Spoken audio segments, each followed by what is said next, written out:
आज हम मनुस्मृति के द्वितीय अध्याय के 140वें श्लोक से अध्ययन करेंगे कि इसमें आचार्य, उपाध्याय, गुरु, ऋत्विक आदि की जो है क्या परिभाषा है, उनके क्या योग्यता है, इनमें कौन श्रेष्ठ है, इसके विषय में जो मनुस्मृति में बताया है उसका हम अध्ययन करेंगे कि आचार्य किसे कहते हैं। तो आचार्य का लक्षण देते हुए महर्षि मनु कहते हैं, उपनीय तु यह शिष्यम वेदम अध्यापयेद द्विजः स कल्पम स रहस्यम च तम आचार्यम प्रचक्षते। कि आचार्य किसे कहते हैं कि यह द्विज है जो ब्राह्मण, शिष्यम कि शिष्य का, यह द्विज है कि जो ब्राह्मण शिष्यम कि शिष्य का, शास्तुम योग्य शिष्यम इसे छात्र या छात्र कि जो शास्त्रों को सीखने योग्य है, शास्त्रों को सीखना चाहता है, ज्ञान प्राप्त करना चाहता है, जिसका जो है ज्ञान प्राप्त करने का इच्छुक है, तो ऐसे शिष्य का कि जो ब्राह्मण शिष्य का उपनयन संस्कार करके, कि जो उपनयन संस्कार है वो उपनयन संस्कार करके सकल्पम की कर्मकांड और रहस्य और ज्ञानकांड युक्त, कि कर्मकांड और ज्ञानकांड युक्त, अर्थात कि उसको उपनिषद के सहित कर्मकांड और ज्ञानकांड आदि, उसको साथ ही साथ वेदम और वेद आदि जो है उसको अध्यापयित, उसका अध्ययन कराता है, उसको पढ़ाए, तम आचार्यम प्रचक्षते, उसे आचार्य कहते हैं।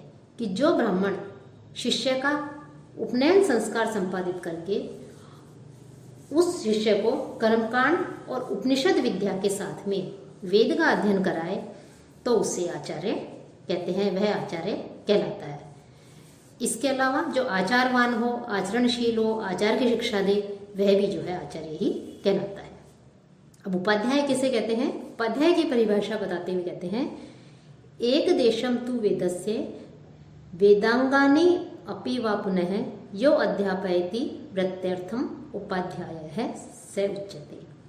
कि यह तू, कि जो ब्राह्मण वेदस्य एक देशम, कि वेद के एक अंश को अर्थात एक भाग को, वेदांगानी या वेदांगों को, जो वेदांग बताए गए हैं 6, शिक्षा, कल्प, व्याकरण, निरुक्त, छंद और ज्योतिष, कि जो ब्राह्मण वेद के एक भाग का अध्ययन कराए या जो 6 वेदांग बताए गए हैं उन वेदांगों को वृत्त्यर्थम अध्यापयति, अपनी जीविका चलाने के लिए, अपनी जीविका के निमित्त यदि उनको अध्यापयति अध्ययन कराता है, शिष्य को पढ़ाता है, तो सह उपाध्याय है उच्यते, तो वह जो है उपाध्याय कहलाता है। कि जो ब्राह्मण वेद के मंत्र भाग अथवा ब्राह्मण भाग में से किसी एक भाग को तथा शिक्षा, निरुक्त, कल्प, व्याकरण, छंद, ज्योतिष आदि जो 6 वेदांग बताए गए हैं, इनका यदि शिष्य को अध्ययन कराता है और उनसे अपनी जीविकोपार्जन करता है, अपनी जीविका चलाता है, तो उसे जो है उपाध्याय कहते हैं। अर्थात जो धन लेकर के अध्यापन कराए उसे एक तरह से उपाध्याय कहा गया है। अब गुरु कौन होता है? कि वैसे तो आचार्य, गुरु और उपाध्याय सामान्य रूप से हम एक ही उसमें ले लेते हैं, लेकिन इन सब के लिए जो है शास्त्रों में जो है अलग अलग परिभाषाएं दी गई हैं कि आचार्य अलग होता है, उपाध्याय अलग होता है, गुरु की अलग परिभाषा है, ऋत्विक की परिभाषा अलग है। तो गुरु कौन होता है उसी क्रम में वो कह रहे हैं, निषेकादीनि कर्माणि यह करोति यथा विधि संभावयति च अन्येन स विप्रो गुरु उच्यते।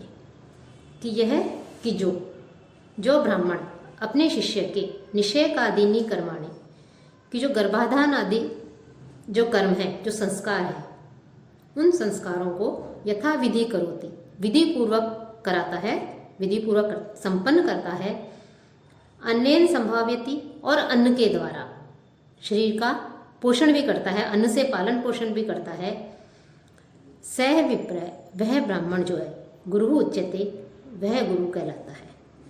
अर्थात कि जो किसी का जो संस्कार बताए गए हैं, गर्भाधान आदि संस्कार, उन संस्कारों को विधि पूर्वक मंत्रोच्चारण से शास्त्रीय विधि से संपन्न कराता है और अन्न के द्वारा शिष्य का शरीर का पोषण भी करता है, तो वह गुरु जो है शिष्य कहलाता है। वह जो है ब्राह्मण जो है वो गुरु कहलाता है, उसको शिष्य को वो शिक्षा देता है। एक प्रकार से इसे पुरोहित या कुल गुरु भी हम एक तरह से कह सकते हैं। इसी क्रम में ऋत्विक किसे कहते हैं उसके लिए कह रहे हैं कि अग्न्याध्ययम पाक यज्ञान अग्निष्टोमाधिकान मखान यह करोति व्रतो यस्य स तस्य ऋत्विग यह उच्यते। किस जगत में, किस संसार में जो वर्ण किया गया जो व्यक्ति है वह अग्न्याध्ययम अग्न्याधान, पाक यज्ञ और अग्निहोम आदि ये जो मख हैं अर्थात यज्ञ हैं, उन यज्ञों को, मखान की जो यज्ञ हैं, उन अग्निष्टोम आदि जो यज्ञ हैं, इन यज्ञों को यस्य करोति, जिसकी ओर से आचार्य होकर के वो उनको करता है, संपन्न कराता है, वह उसका ऋत्विक कहलाता है। स तस्य ऋत्विक यह उच्यते, वह उसका ऋत्विक कहलाता है। अर्थात यजमान के द्वारा वरण किया जाने पर उसके द्वारा जो अग्न्याधान, पाक यज्ञ और अग्निष्टोम आदि जो यज्ञ हैं, उन यज्ञों को जो संपन्न कराता है वह उसका ऋत्विक कहलाता है, उसे ऋत्विक कहा गया है। अब जो आचार्य है उस आचार्य की गुरुता के विषय में कह रहे हैं कि जो दोनों कानों में सत्य स्वरूप वेद ज्ञान को भरता है वह माता और पिता के समान समझने योग्य होता है। इसलिए कभी भी उनसे, गुरु आदि से जो है कभी भी द्रोह द्वेष नहीं रखना चाहिए, उनसे द्रोह नहीं करना चाहिए। साथ ही इनमें जो उपाध्याय, आचार्य, गुरु बताए गए हैं, इन सबकी में कौन श्रेष्ठ है इनकी गुरुता के विषय का निर्देश देते हुए महर्षि जो मनु है वो महर्षि मनु कहते हैं कि उपाध्यायान दश आचार्य आचार्याणाम शतम पिता सहस्त्रम तु पितृन माता गौरव्यन इति लिख्यते। कि उपाध्यायान दश आचार्य है, कि जो उपाध्याय है, ये उपाध्याय है, उस उपाध्याय से 10 आचार्य है। 10 बड़ेपन में उनमें से कौन श्रेष्ठ है, कौन बड़ा है, उसके लिए कह रहे हैं कि जो 10 उपाध्याय हैं उन उपाध्यायों के तुल्य जो गौरव है, वो गौरव या वो जो महत्व है वो महत्व एक आचार्य में होता है। अर्थात 10 उपाध्यायों के समान एक आचार्य माना गया है। कि उपाध्याय किसे कहा है? जीविका के निमित्त वेद के एक भाग और वेदांगों का अध्यापन कराने वाला। और आचार्य कि उपनयन पूर्वक शिष्य को यज्ञ विद्या और उपनिषद से वेदाध्ययन कराने वाला जो है वो आचार्य होता है। इनमें 10 उपाध्यायों के समान महत्व एक आचार्य में बताया गया है। और 100 आचार्यों के समान जो महत्व है, जो गौरव है, वो पिता में बताया है।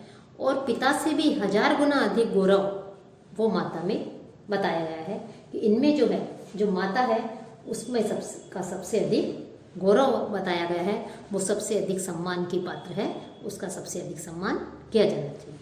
कि गौरव में, महत्ता में, महानता में 10 उपाध्यायों से एक आचार्य, 100 आचार्यों से एक पिता और 1000 पिताओं से एक माता सबसे अधिक सम्माननीय होती है।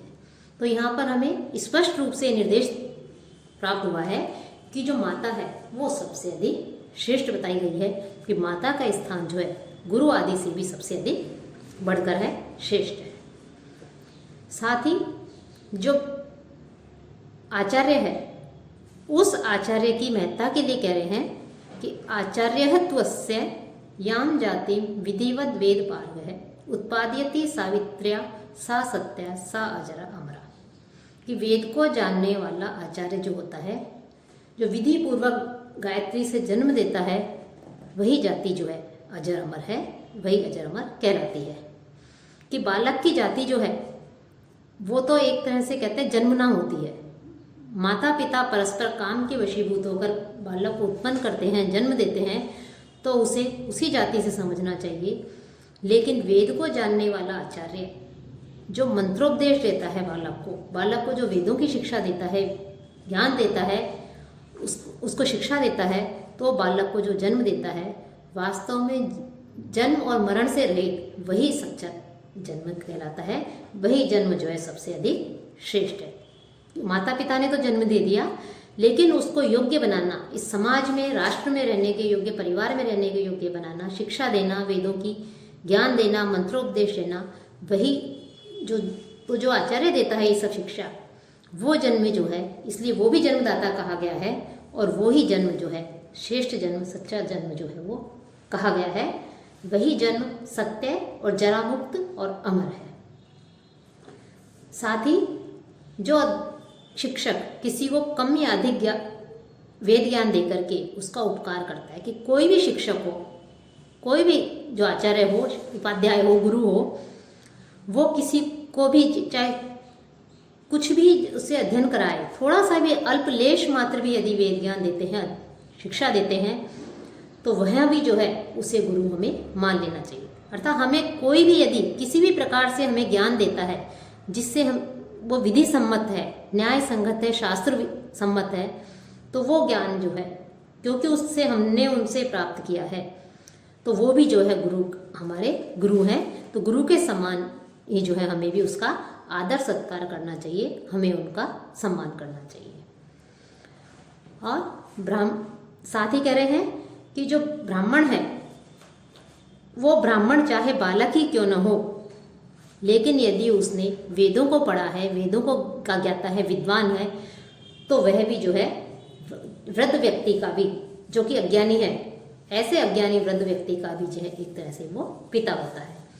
अर्थात वेदाधिकार जो रूप द्विजत्व है उसकी प्राप्ति के लिए उपनयन करने वाला यथा अपने वर्ण के अनुरूप धर्म की शिक्षा देने वाला अवस्था में छोटा है ब्राह्मण, लेकिन फिर भी जो क्षत्रिय, वैश्य, शूद्र आदि जो हैं उन वृद्धों के लिए वो पिता के समान ही बताया गया है, क्योंकि वो जो है शास्त्रों का ज्ञाता है। कि यहाँ आयु का महत्व नहीं है कि भले ही कम आयु वाला हो, लेकिन यदि वो ज्ञानवान है तो उसे जो है पिता के समान बताया है कि वो जो है गुरु है उनका, और वो सबसे अधिक श्रेष्ठ है क्योंकि वो ज्ञानवान है। कि यहाँ पर बृहस्पति जो है उनका दृष्टांत देते हुए, उनका उदाहरण देते हुए महर्षि मनु कहते हैं कि अध्याप्या मास पितृ शिशु अंगिरस है कवि ही पुत्र का इति होवाच ज्ञानेन परिगृह्य ता। कि जो अंगिरस बृहस्पति हैं, अंगिरस है कि अंगिरा के जो हैं उन्होंने विद्वता प्राप्त करके बाल्यावस्था में ही अपने उनके जो पिता के भाई आदि थे, चाचा आदि थे, उनको जब वो अध्यापन करा रहे थे, पढ़ा रहे थे, उस समय हे पुत्रो ऐसा कह करके उन्होंने उनको संबोधन किया था। कि अंगिरा के मनीषी शिशु जो पुत्र थे वो शिशु थे, छोटे थे, लेकिन उनसे बड़े जो पितृतुल्य पितृव्य आदि थे, चाचा आदि थे, उनको उन्होंने अध्ययन कराया और शिष्य के रूप में उन्हें ग्रहण करके जो अंगिरा के मनीषी जो पुत्र थे, जो कि आयु में कम थे, तो उन्होंने अपने से अधिक आयु वाले पितृव्य आदि को, चाचा आदि को हे पुत्रों कि पुत्र कहा कि हे पुत्रों ऐसा कह करके उन्होंने संबोधित किया। तो इससे स्पष्ट होता है कि यहाँ जो ज्ञान जो है, ज्ञान में जो बड़ा हुआ है, ज्ञान में जो श्रेष्ठ है, उसे ही वृद्ध माना गया है, उसे ही जो है बड़ा माना गया है, विद्वान माना गया है। आयु से में जो बड़ा हुआ है उसे अधिक विद्वान नहीं माना गया है। और बालक और वृद्ध की क्या परिभाषा है उसके लिए कह रहे हैं अज्ञो भवति वै बाल है पिता भवति मंत्रदः अज्ञम ही बालम इत्याहु पिता इत्येव तु मंत्रदम। कि अज्ञ है वही बाल है भवति, अनभिज्ञ, अज्ञ अर्थात अनभिज्ञ जो होता है वो बाल है भवति, बालक होता है। कि देवताओं ने कहा कि हे महर्षि, ज्ञान रहित जो व्यक्ति है वो चाहे कितनी आयु वाला हो वो बालक होता है। मंत्रदः पिता भवति, और ज्ञान या मंत्र देने वाला जो पिता है वो गुरु होता है। और ही क्योंकि अज्ञम बालम इति, क्योंकि जो अज्ञ को ही, जो आचार्य हैं, कुछ विद्वान हुए हैं, उन्होंने जो अज्ञान है उस अज्ञ को ही बालक, और जो मंत्र देने वाला है, उपदेष्टा है, शिक्षा देने वाला है, उसको पिता इत्येव तु आहु, उनको जो है आचार्य कहा है या उनको पिता कहा है। कि ज्ञान रहित मूर्ख व्यक्ति जो है वो बालक ही होता है, चाहे वो कितनी आयु वाला हो, लेकिन उपनयन पूर्वक सावित्री मंत्र प्रदान करने वाला, ज्ञान देने वाला, शिक्षा देने वाला व्यक्ति जो है वो पिता के समान पूजनीय होता है। चाहे उसकी आयु अधिक ही हो, चाहे वो कम आयु वाला हो, लेकिन फिर भी जो है वो पूजनीय होता है क्योंकि वो ज्ञान देने वाला है। जो ज्ञान रहित व्यक्ति को शिशु, शास्त्रकार जो हुए हैं, धर्मशास्त्रकार हुए हैं, जो विद्वान हुए, उन्होंने ज्ञान रहित व्यक्ति को तो शिशु और सावित्री मंत्र तथा ज्ञान देने वाले को हमेशा ही बड़ा बताया गया है। मंत्रदा को पिता या आचार्य जो है वो बड़ा कहा गया है। साथ ही इसी में जो गुरुत्व की जो क्या परिभाषा है उसके लिए कह रहे हैं, न हायने न पलिते न वित्ते न बंधुभिः ऋषिः चक्रिरे धर्मम यो अनुचान है स नो महान। कि हायने है न, कि न तो अधिक अवस्था से, कोई भी व्यक्ति अधिक अवस्था से, न तो बहुत अधिक अवस्था से, और पलिते ही न श्वेत बालों से, वित्ते न धन आदि से कि बहुत अधिक धन हो उस धन से भी, बंधु भी न, और न ही सब अधिक सगे संबंधियों से, अधिक भाई बंधुओं से, सगे संबंधियों के कारण जो है वो महान, स नो महान, वह व्यक्ति जो है वो महान नहीं होता है। न भाई बंधुओं से कोई बड़ा होता है। कि जो ऋषि हैं उन ऋषियों ने धर्मम चक्रिरे, उन्होंने धर्म किया है, कि ऋषियों ने यह निर्धारित किया है, नियम बनाया है, उन्होंने नियम निर्धारित किया है इस विषय में। कि क्या नियम निर्धारित किया है? कि यह अनुचार है, कि वही जो महान किसे बताया है, कि जो 6 अंगों सहित, 6 अंगों सहित वेदों का ज्ञाता है, वही जो है महान है, वही बड़ा है, वही महान है। कि कोई भी व्यक्ति अवस्था में अधिक होने से महान नहीं होता, श्वेत जो केश हो जाने से महान नहीं होता, धन की अधिकता से, बंधु बांधुओं की बाहुल्यता से जो है उसे बड़ा नहीं कह सकते, महान नहीं कह सकते। अपितु जो वेद वेदांगों का ज्ञाता है, उनमें निष्णात है, उनमें पारंगत विद्वान है, उसी को जो है सर्वश्रेष्ठ माना गया है, उसी को सबसे अधिक बड़ा माना गया है, वही जो है सबसे अधिक महान है। और साथ ही साथ वर्ण क्रम से भी इन्होंने श्रेष्ठता बताई है महर्षि मनु ने। वो कह रहे हैं कि जो ब्राह्मणों का जो है वो ज्ञान से श्रेष्ठ होते हैं, उनकी श्रेष्ठता देखी जाती है, क्षत्रियों की पराक्रम से, वैश्यों की धन धान्य से, और जो शूद्र वर्ण है उन शूद्रों में आयु से जो है उनकी श्रेष्ठता का निर्धारण किया जाता है। और मूर्ख यदि कोई ब्राह्मण है, जाति से तो ब्राह्मण है, लेकिन यदि कोई मूर्ख है तो उसकी भी जो है मनु ने निंदा की है। कि यथा काष्ठमयो हस्ति यथा चर्ममयो मृग है यश्च विप्रो अनधियान है त्रयः ते नाम बिभ्रति। कि जैसे यथा काष्ठमय हस्ति, जैसे काठ, लकड़ी का या काठ का घोड़ा हाथी जो है वो, चर्ममय है मृग है, चर्म का चमड़े का बना हुआ हिरण, और बिना पढ़ा हुआ अनधियान है विप्र, बिना पढ़ा हुआ, बिना शास्त्रों का जिसने ज्ञान प्राप्त नहीं किया है, वेद ज्ञान रहित जो ब्राह्मण है वो, ते त्रय है, ये तीनों नाम है विभ्रति, ये तीनों केवल नाम मात्र को ही धारण करते हैं। कि ये काष्ठ निर्मित गज, चमड़े का मृग और वेदाध्ययन रहित ब्राह्मण, ये तीनों नाम मात्र से ही हाथी, हिरण और ब्राह्मण कहे जाते हैं, लेकिन इनसे किसी प्रकार का जो है कोई, इनको महान नहीं माना जा सकता, इनसे किसी प्रकार का कोई जो है काम नहीं लिया जा सकता। ये जो है केवल नाम के ही, वास्तव में इनका कोई उपयोग नहीं है, केवल ये नाम मात्र की है। तो इस प्रकार से महर्षि मनु ने जो है अध्ययन के महत्व को बताते हुए, जिसने ज्ञान प्राप्त किया है, ज्ञान चाहे वो आयु में कम है, लेकिन जो ज्ञान में श्रेष्ठ है, ज्ञान में बड़ा हुआ है, वेदांगों का ज्ञाता है, उसको ही सबसे अधिक गौरव प्रदान किया है और उसको ही सबसे अधिक महत्व उन्होंने प्रदान किया है।